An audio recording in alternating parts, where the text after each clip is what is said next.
اب آ جائیں قرآن پاک میں۔ سب سے پہلے آپ کھولتے ہیں نا قرآن پاک، یہ سورہ فاتحہ کے بعد سورہ بقرہ ہے، پارہ نمبر 1 ہے۔ یہاں پہ اللہ تعالیٰ نے فرمایا وَالَّذِينَ يُؤْمِنُونَ بِمَا أُنزِلَ إِلَيْكَ وَمَا أُنزِلَ مِن قَبْلِكَ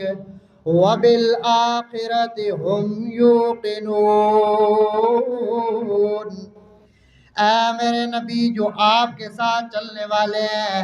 جو ایمان والے ہیں، ان کی صفات میں ایک صفت یہ بھی ہے کہ وہ ایمان لاتے ہیں اس کتاب پر، بما انزل، جو آپ کے اوپر نازل کیا گیا، وما انزل من قبلک، اور جو آپ سے پہلے نازل کیا گیا، وبالآخرۃ ہم یوقنون، اور وہ آخرت کے اوپر یقین رکھتے ہیں، ایمان رکھتے ہیں۔ اب یہاں پہ مفسرین نے لکھا ہے کہ اللہ تعالیٰ کو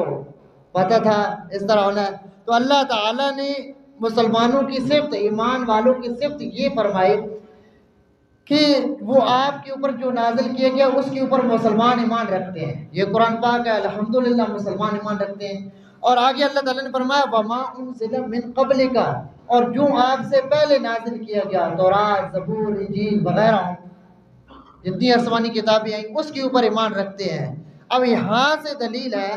کہ اگر آپ صلی اللہ علیہ وسلم کے بعد اگر کسی نبی نے آنا ہوتا تو اللہ تعالیٰ یہ بھی یہاں پہ فرما دیتے کہ وَمَا أُنزِلَ مِن بَعْدِكَ، ایمان والے وہ ہیں جو آپ کے بعد نازل ہوگا اس پہ بھی ایمان رکھیں گے۔ تو کیا پتہ چلتا ہے یہاں سے کہ جو آپ سے پہلے نازل کیا گیا اس کے اوپر ایمان ہے، جو آپ پر نازل کیا گیا یہاں ایمان ہے، پھر آپ کے بعد کسی نبی نے نہیں